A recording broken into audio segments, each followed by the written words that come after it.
आज की रेसिपी को बनाने के लिए यहाँ पर मैं ले रही हूँ सबसे पहले लगभग ½ kg मैंने ले लिया है यहाँ पर इस तरह से कुटा हुआ कीमा।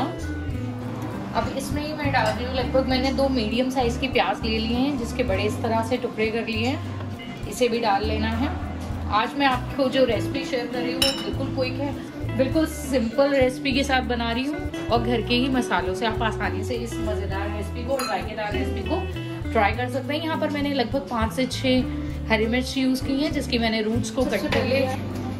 लगभग 2 टीस्पून लहसुन अदरक का पेस्ट, आप चाहें तो चॉप की हुई लहसुन और अदरक का इस्तेमाल भी कर सकते हैं।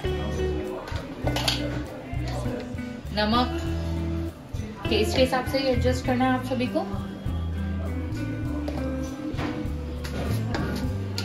लगभग ½ टीस्पून धनिया पाउडर, इससे अच्छी बाइंडिंग रहेगी। अब इसके साथ ही मैं डाल रही हूँ लगभग ½ टीस्पून मैंने इस्तेमाल की है लाल मिर्च पाउडर। आप चाहें तो केवल लाल मिर्च कश्मीरी लाल मिर्च का भी इस्तेमाल कर सकते हैं। इसके साथ ही मैं डाल रही हूँ लगभग ½ टीस्पून मैंने इस्तेमाल किया है हल्दी पाउडर। इसी के साथ डालती हूँ मैं लगभग ½ टीस्पून नॉनवेज मसाला। इसी के साथ मैं डाल लेती हूँ इसमें थोड़ा सा फ्रेश कटा हुआ हरा धनिया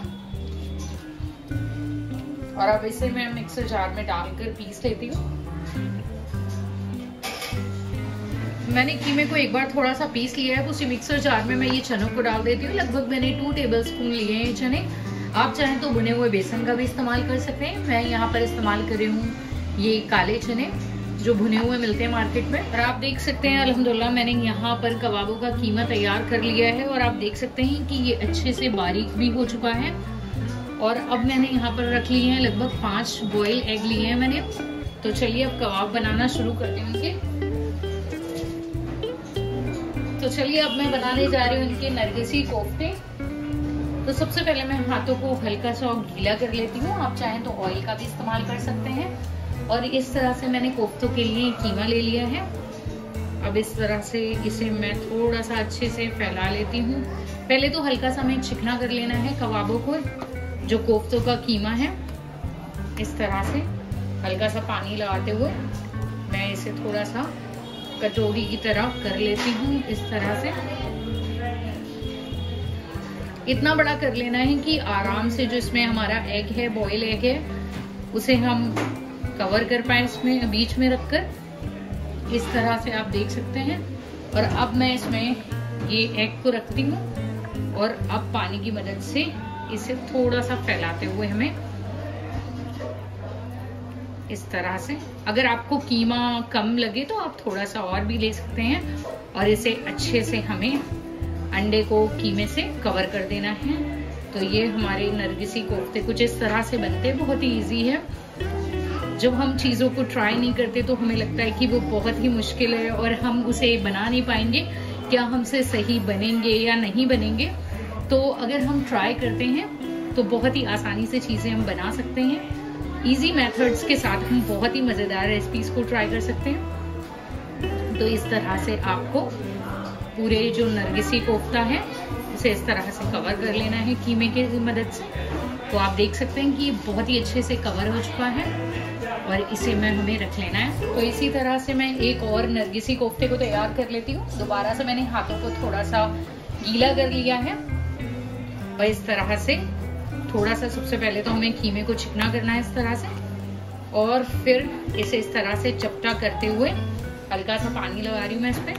और अब एक बीच में से मैं इसे कटोरी की तरह थोड़ा सा गोल करते हुए ऐसा थोड़ा सा बड़ा कर लेना है साइज को, ताकि आसानी से जो एग है वो उसमें कवर कर पाए आप। तो इस तरह से मैंने दोबारा से एक कटोरी की तरह कर लिया है और एक एग को रखकर अब मैं दोबारा से इसे फोल्ड करना शुरू करती हूँ। और मैं फिर से आपको बता रही हूँ, अगर कीमा आपको लगे कि कोफ्ता आपका कवर नहीं हो रहा है एग ठीक से कीमे के साथ, तरह से आप देख सकते हैं मैंने दूसरे नरगिसी कोफ्ते को भी बनाकर इस तरह से तैयार कर लिया। तो इसे भी मैं रखती हूँ प्लेट में और अब बाकी जो भी बचे हुए नरगिसी कोफ्ते उन्हें भी तैयार कर लेती हूँ। तो अल्हम्दुलिल्लाह आप सभी देख सकते हैं जैसे कि हमारे नरगिसी कोफ्ते बनकर तैयार हो चुके हैं। अब बारी आती है इन्हें फटाफट से इनकी ग्रेवी तैयार करके उन्हें इस पे पकाने की। आप देख सकते हैं अल्हम्दुलिल्लाह हमारा ऑयल गर्म हो चुका है। और आज की रेसिपी को बनाने के लिए मैंने इस्तेमाल किया है मस्टर्ड ऑयल। सरसों का तेल आप चाहें तो रिफाइंड का भी इस्तेमाल कर सकते हैं। सबसे पहले मैंने इसमें डाल दिए हैं लगभग 2 से 3 लौंग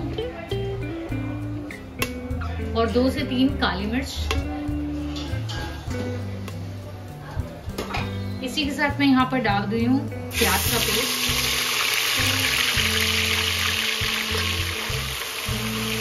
फ्लेम को भी मैंने मीडियम ही कर रखा है।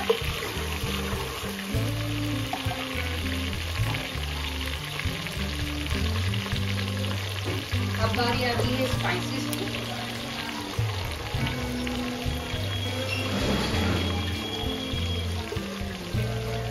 सबसे पहले लगभग 2 टीस्पून यहाँ पर डाल रही हूँ लहसुन अदरक का पेस्ट। मैंने यहाँ पर प्याज इस्तेमाल की है लगभग 2 मीडियम साइज की। नमक टेस्ट के हिसाब से लगभग मैंने यहाँ पर इस्तेमाल किया है 1 टीस्पून। आप चाहें अपने टेस्ट के हिसाब से एडजस्ट कर सकते हैं। इसी के साथ मैं यहाँ पर इस्तेमाल कर रही हूँ लगभग 1.5 चम्मच लाल मिर्च पाउडर। आप चाहें तो कश्मीरी लाल मिर्च का भी इस्तेमाल कर सकते हैं। इसी के साथ मैं यहाँ पर इस्तेमाल कर रही हूँ लगभग 3 टीस्पून धनिया पाउडर।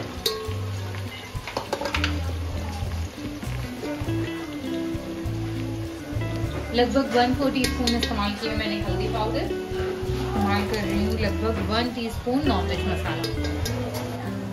डालकर सारे मसालों को अच्छे से मिक्स करना इस तरह से। अब जिस जार में मैंने प्याज का पेस्ट बनाया था, प्याज का पीसा था, उसी जार में लगभग मैंने 1/4 कप पानी डाल लिया है। अब उसे डालकर इस तरह से मसाले के साथ डालना है और इसे अच्छे से भून लेना है ताकि हमारे जो मसालों की खुशबू है वो अच्छे से आ जाए। तो यहाँ पर आप देख सकते हैं कि जो मसाला है हमारा थोड़ा भुन चुका है। इसे मैंने लगभग 5 मिनट तक ही भूना है अभी।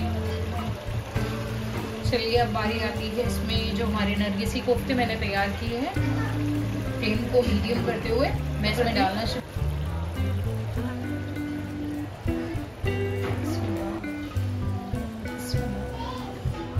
तो यहाँ पर मैंने नरगिसी कोफ्तों को डाल दिया। इसके साथ ही मैंने यहाँ पर कुछ गोले वाले कबाब भी बनाए हैं, सिंपल वाले।